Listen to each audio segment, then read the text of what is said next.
All truths are easy to understand once they are discovered. The point is to discover them. Galileo Galilei. Ever since the turn of the 17th century, humans have been fascinated by the prospects of seeing what lies beyond the myriad of stars we can already observe.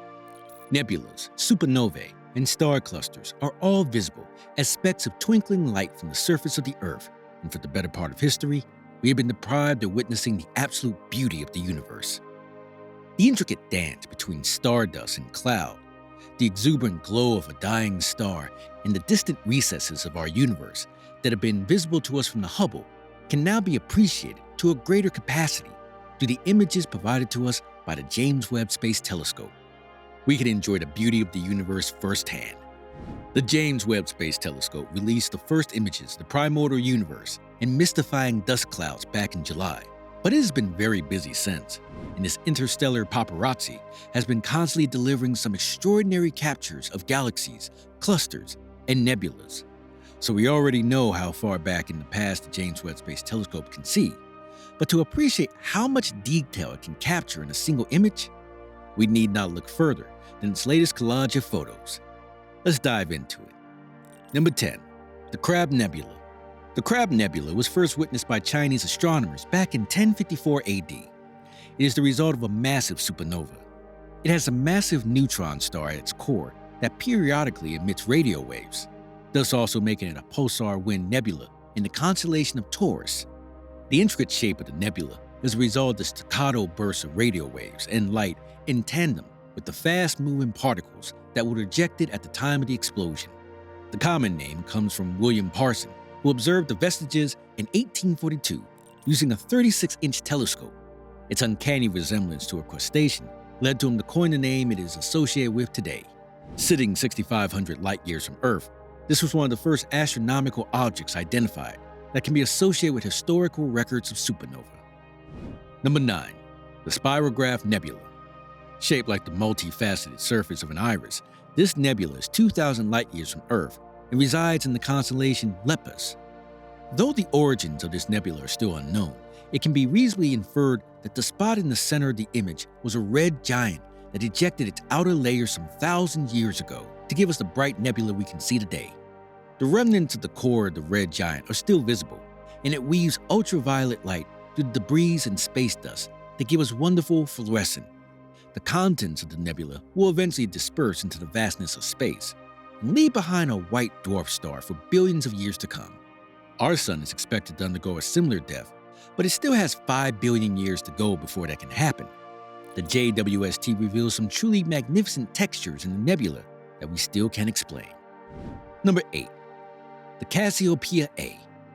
This image shows the recent remains of a supernova explosion known as Cassiopeia A, the earliest of its kind to be found in the Milky Way galaxy. The JWST shows how the fragments of debris are drifting off into space from the nascent explosion. If you ever wondered where the elements necessary to sustain life come from, they come from cosmic explosions like this. It is the swan song of a dying star, and it disseminates elements into the cosmos at large. The blast waves of the explosion appear blue on the periphery of the supernova. This X-ray image shows more clearly the distribution of elements present in the space dust.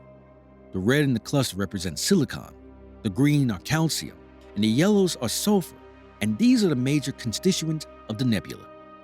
Number 7. Ghost Head Nebula. The Ghost Head Nebula is a chain of star-forming regions that are a part of the large Magellanic Cloud. Coyly named the Ghost Head, this nebula has 2 intensely hot blobs of gas in its center. These amalgamations of hydrogen and oxygen are termed A1 on the left and A2.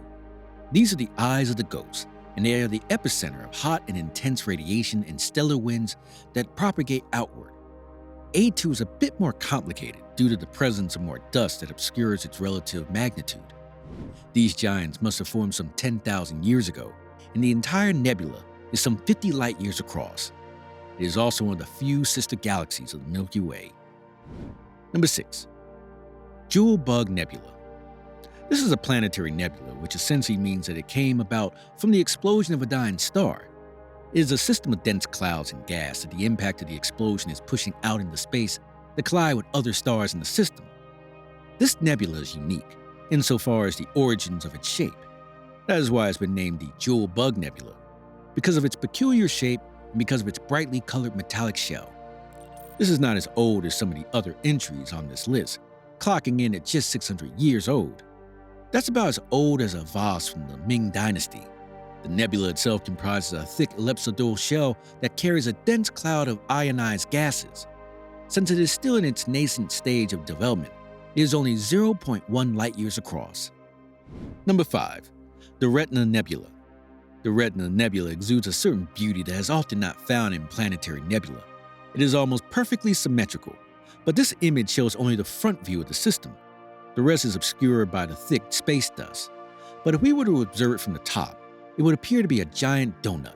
The very fine tendrils of dust near the center have an allusion to the retina of the eye, from which it gets its name.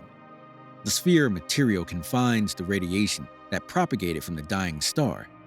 An interesting feature to note here is the black lines that crisscross and form dark bands around the donut. The origins of this irregular lattice of bands are still unknown. Number 4. Rings of relativity. The unusual shape of this object can be attributed to a concept we derived from Einstein's theory of general relativity, called gravitational lensing. The pull of gravity of a sufficiently large body is strong enough to bend the light of the galaxies coming from behind it. In this case, the image of the background galaxy has been distorted into a ring by the galaxy sitting in front of it.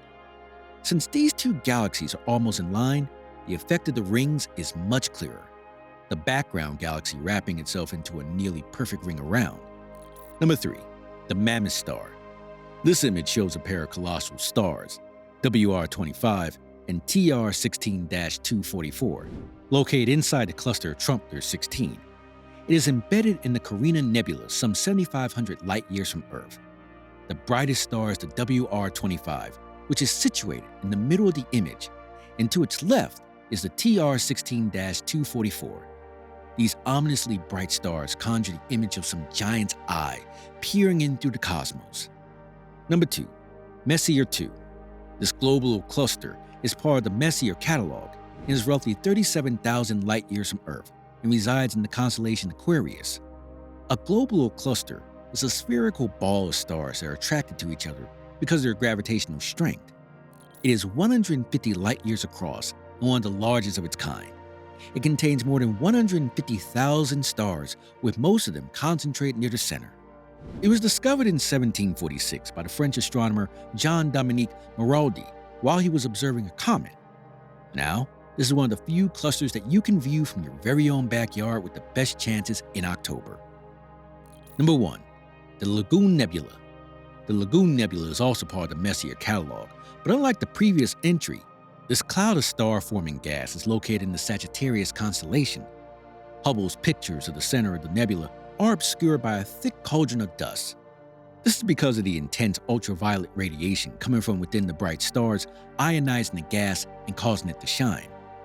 This is not a problem for the JWST, as it collects only infrared radiation, allowing it to penetrate right through and uncover the stars hidden right beneath the nebula.